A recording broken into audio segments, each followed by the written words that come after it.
All right, guys. So we were talking about Tom Brady debut with the Buccaneers. He lost. He looked kind of lost, if you ask me. But it's his first game, so I guess we'll give him a pass. But we kind of call Brady the GOAT, but I kind of disagree. I feel though Joe Montana is the GOAT because of who he played against, and he never lost in the Super Bowl. And mind you, he did beat Dan Marino badly in one Super Bowl. So I'm going to let you start. I mean, listen, I think Brady is the GOAT because I've seen him time and again, like, not only in Super Bowls, but in the playoffs, step up and be clutch. Like, all of his Super Bowl wins, all 6 of his Super Bowl wins, guess what? He initiated the game-winning drive. Like, it involves him. Like, all 6 of the Super Bowl wins.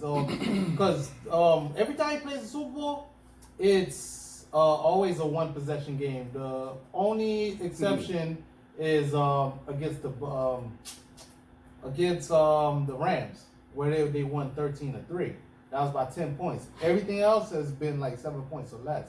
So all his game-winning drives in the Super Bowl, countless times he stepped up in the playoffs. Like, I got to give it to him. He's played in 9 Super Bowls, man. And even if you want to say like, oh yeah, it's it's easier to play offense in this era, this and that, I'll give you that. But before the rules change, he's still won 3 Super Bowls, Fair. And, this could go either way. This is not like cut and dry like how Jordan LeBron conversation can go.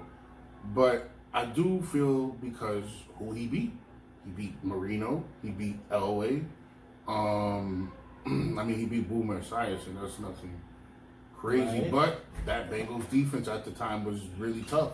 Mm-hmm. And he led a 92-yard drive at the end of the Super Bowl to win the game. So, okay, I'll give you that. And mind you, he blew out Marino and Elway. I'll give you that. Okay, but, Brady didn't play against those level of quarterbacks in the Super Bowl, but he did play against Eli Manning. But to get there, he did have to go through, Ben Roethlisberger, Phillip Rivers, Peyton Manning. I'm just saying, like, the AFC had some tough teams, and he went through them. You know what I mean? But I don't count Peyton Manning for the fact he just owns Peyton Manning for whatever reason. Well, not really. It's pretty even between them.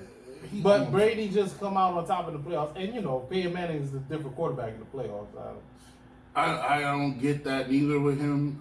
But like I said, guys, I feel as though Joe Montana was if you look at the numbers, what he did, it's like I tell people time and time again. People say, oh, yeah, Jerry Rice. But, yeah, who was Jerry Rice even before he was drafted? People knew who Joe Montana was. He lived up to his name and beyond. But was Jerry Rice drafted before Montana? Or no, Jerry Rice was drafted in the 6th round. Okay. No, I'm saying, was he drafted before Montana started playing? No, he came after Montana started playing. Okay. He came a good 2 to 3 years, and Montana had won a Super Bowl with Dwight Clark. But let's not. But okay, I understand. But let's not act like Joe Montana made Jerry Rice because he was getting numbers with Steve Young. He was getting numbers with Steve Young, and even when he went on the Raiders as a 40-year-old, he was still getting numbers. I'm not saying he fully made them, but.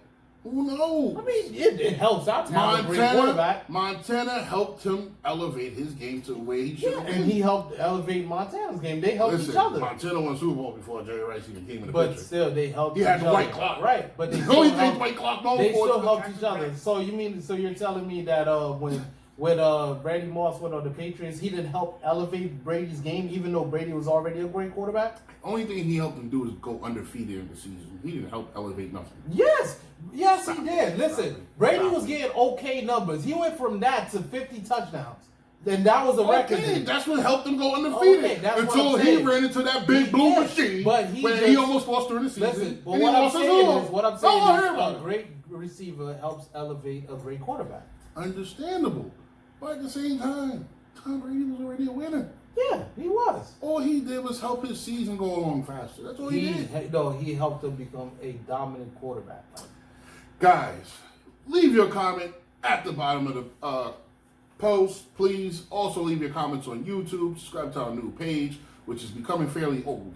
So it's not that new anymore, but subscribe to it. Last Take NYC on YouTube. Subscribe to it. Drop a comment there. Let us know who you think is better, Tom Brady or Joe Montana? Tom Brady.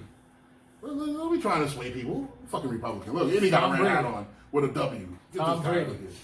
All right, West side, the best side. yeah, okay. If that's the case, then it's Joe Montana because he's from the West Coast. I mean, so is what's it? So is Brady though. He's from Cali. But he played on the West Coast. He got influenced by this new East Coast shit. We're out of here.